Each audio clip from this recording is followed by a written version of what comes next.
my name is Chris Waldeck. I'm 29 years old, but I choose to identify as a dad at a barbecue. I see we got some young folks in the audience, 27 over there. I remember those days.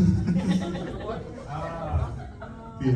People all the time, they kind of look at me, they kind of hear the way I talk, the way I move and stuff. They always ask me if I'm on like the spectrum. And I usually tell them, no, I'm just from Florida, that's all. You see, in Florida, when I kind of moved around and talked like this, it always made me the talk of the town, the good old boy. And as soon as I moved out of Florida, everywhere else, they just call it autism.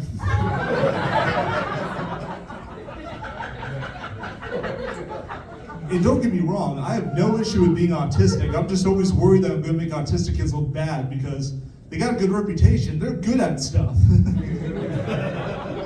And when people look at me, they think I'll be good at stuff. Like, they think I'll be like smart when it comes to technology. But I have to be honest with them all the time. I'm like, guys, if you ask me to fix your computer, I'm just going to return to you with more porn on than before. I actually did have a terrible porn addiction growing up.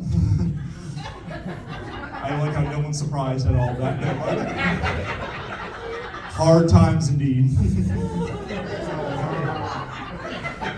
One thing that you learn about porn addiction when you're young is that it makes it more awkward because whenever I go to my best friend's house, whenever I saw his hot stepsister, I just always assumed that he had dibs.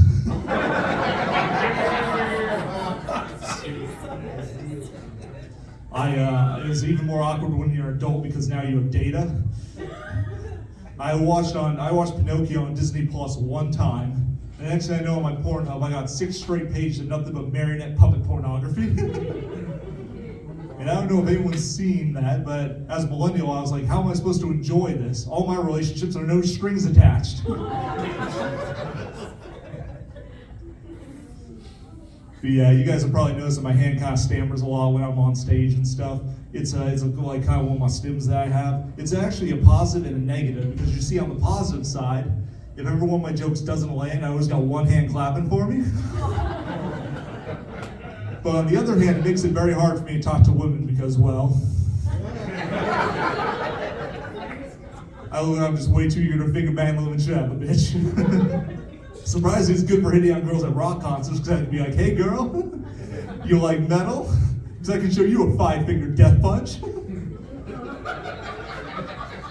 All right, you guys are doing awesome with the energy. You guys are making this a little bit of an awkward make-a-wish on that last one. One hand clap for that one, I'll take it.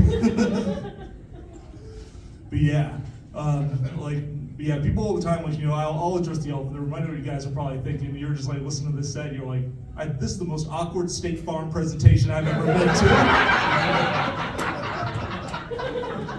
And some of you are just watching this and you're like, damn, I thought the Subway guy was in jail.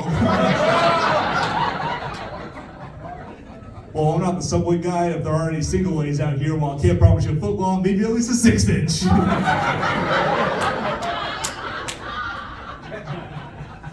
As you can tell by my jokes, I don't have a very close relationship with a lot of women. In fact, I actually have a closer relationship with the stock market than I do with most women. Because at least the stock market will go down on me. I appreciate all the ladies who laughed at some ages together, which noise for a bunch of women. Thank you very much. But yeah, being this being this kind of kooky looking stuff, it does have its advantages. It makes me the perfect Uber driver.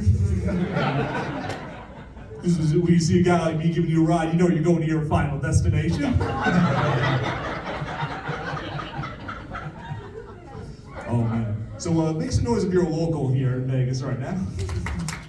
Awesome, we got some locals. The rest of you guys are all out of state? Yeah. Oh, that's awesome. I actually just did a lot of travel myself. I just came here all the way from Paris, Texas. I was at Tower City Comedy Festival. And you actually learn a lot from being in small towns. I learned that makes me more confident. Because you see, I was always insecure about the fact that I have almost no gums.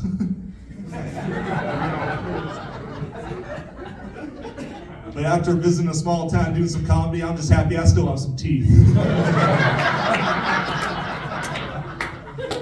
I've actually traveled around so much of the country doing some comedy that I'm a little bit scared of the ocean now.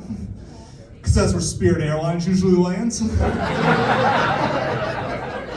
Good old Motel 6 with Wings, the original Frontier Airlines.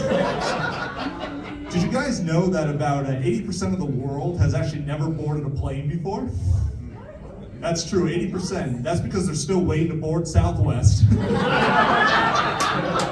guys having a good time tonight? Awesome. Keep this noise going for your host, A Miracle.